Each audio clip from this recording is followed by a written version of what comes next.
Dreams অসমৰ এই নতুন ভিডিঅ'লৈ আপোনালোকক স্বাগতম জনাইছোঁ। আজিৰ ভিডিঅ'ত আপোনালোকক লৈ আহিছোঁ ministry of education government of ইণ্ডিয়াৰ ফালৰ পৰা প্ৰকাশ কৰা এখন নিৰ্দেশনাৱলী। ইয়াত কি আছে সবিশেষ আপোনালোকক জনাম। ভিডিঅ'টো শেষলৈকে চাই যাব। আপোনালোকক জনাব বিচাৰিছোঁ এইখিনিতে SMC স্কুল মেনেজিং কমিটি, যাক নেকি বিদ্যালয় পৰিচালনা সমিতি বুলি কোৱা হয়, আৰু এই বিদ্যালয় পৰিচালনা সমিতিয়ে বিদ্যালয়খন পৰিচালনা কৰে। আৰু এই বিদ্যালয় পৰিচালনা সমিতি গঠন কৰাৰ ক্ষেত্ৰত এখন দিশ নিৰ্দেশনাৱলী জাৰি কৰা হৈছে।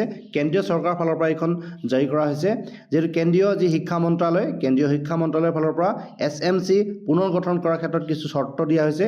এই চৰ্তসমূহ আপোনালোকে মানি চলি স্কুল মেনেজিং কমিটি পুনৰ গঠন কৰিব লাগিব। ইয়াত যিহেতু আপোনালোকে দুখন মেনেজিং কমিটি গঠন কৰিব লাগিব। এখন মেনেজিং কমিটিয়ে স্কুল বিল্ডিং পৰিচালনা কৰাৰ ক্ষেত্ৰত সহায় কৰিব, আৰু আনখন কমিটিয়ে একাডেমিক ছেশ্যন আছে সেই একাডেমিক ছেশ্যনটো তেওঁলোকে পৰিচালনা কৰিব।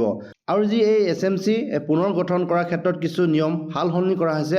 এখন বাৰ্তা প্ৰেৰণ কৰিছে ধৰ্মেন্দ্ৰ প্ৰধান, এডুকেশ্যন মিনিষ্টাৰ গভৰ্ণমেণ্ট অফ ইণ্ডিয়াৰ ফালৰ পৰা এইখন বাৰ্তা প্ৰেৰণ কৰা হৈছে। ইয়াৰ পিছত দেখিবলৈ পাইছে IS Sanjay Kumar, secretary of government of India, chief secretary, তেওঁৰ এটি বাৰ্তা প্ৰেৰণ কৰিছে। দেখিবলৈ পাইছে সূচীপত্ৰ, ইয়াত সূচীপত্ৰটো দিয়া হৈছে কি আপোনালোকে কৰিব লাগিব। আপোনালোকক থুলমূলকৈ মই জনাব বিচাৰিছোঁ আপোনালোকে কেনেকৈ যিহেতু এই মেনেজিং কমিটি গঠন কৰিব লাগিব।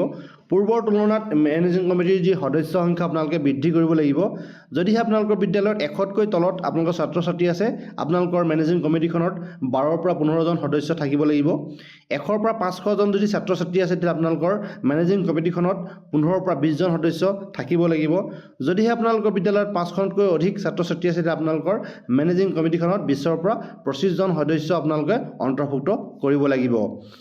আৰু এই SMC পুনৰ গঠন কৰাৰ ক্ষেত্ৰত যিহেতু 75% ৰিজাৰ্ভ কৰা হৈছে, 75% অভিভাৱকে এই সদস্য হ'ব পাৰিব।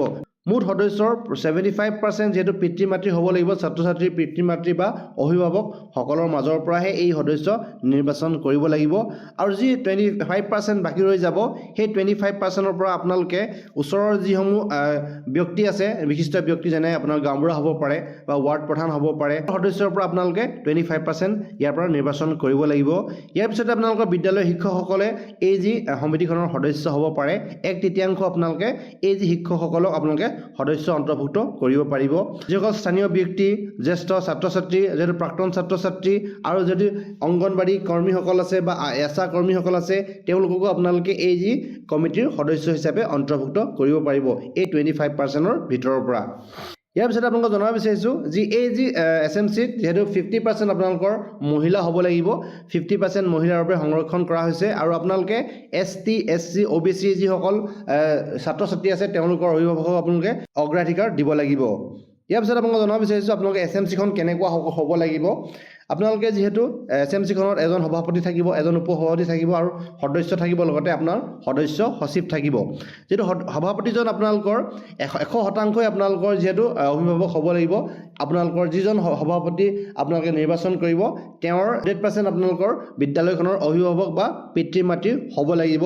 আৰু যিজন উপসভাপতি আপোনালোকে নিৰ্বাচন কৰিব, তেওঁৰো যিহেতু ছাত্ৰ ছাত্ৰী, তেওঁৰো যদি সন্তান আপোনালোকৰ বিদ্যালয়খনৰ অধ্যয়ন কৰি আছে, তেতিয়াহে আপোনালোকৰ বিদ্যালয়খনৰ উপসভাপতি হ'ব পাৰিব। ইয়াৰ পিছতে সদস্যৰ সংখ্যা আপোনালোকক জনাইছে পূৰ্বতে, যিহেতু আপোনালোকে 75% আপোনালোকৰ ছাত্ৰ ছাত্ৰীৰ অভিভাৱক হ'ব লাগিব, আৰু 25% যিসকল স্থানীয় ব্যক্তি আছে, আশা কৰ্মী আছে বা ৱাৰ্ড মেম্বাৰ আছে বা আপোনালোকৰ গাঁৱৰ প্ৰধান আছে, তেওঁলোকক আপোনালোকে সদস্য হিচাপে অন্তৰ্ভুক্ত কৰিব পাৰিব।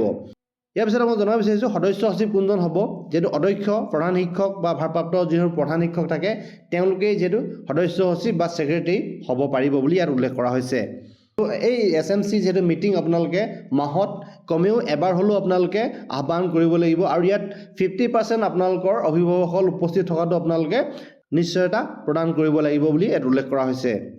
এইখিনি আপোনালোকক জনাব বিচাৰিছোঁ যিহেতু SMC কাৰ্যকাল পূৰ্বৰ দৰে 2 বছৰীয়া হ'ব, আৰু 2 বছৰৰ পিছতে SMCখন ভংগ কৰিব লাগিব, আৰু আপোনালোকে পুনৰ SMC কমিটি আপোনালোকে গঠন কৰিব লাগিব বুলি ইয়াত উল্লেখ কৰা হৈছে। ইয়াৰ পিছত আপোনালোকক জনাব বিচাৰিছোঁ SMCৰ উপৰিও আপোনালোকে এখন উপসমিতি আপোনালোকে গঠন কৰিব লাগিব। বিদ্যালয় ভ্ৰমণ কমিটি, যিহেতু বিদ্যালয় ভ্ৰমণ কমিটি এখন উপসমিতি আপোনালোকে গঠন কৰিব লাগিব। শৈক্ষিক কমিটি আপোনালোকে এখন গঠন কৰিব লাগিব। ইয়াৰ পিছত আপোনালোকক জনাব বিচাৰিছোঁ SMCৰ ভূমিকা আৰু দায়িত্ব আৰু কাৰ্যাৱলী, কি দায়িত্ব আৰু কি কাৰ্যাৱলী আপোনালোকে থাকিব আপোনালোকক জনাব বিচাৰিছোঁ।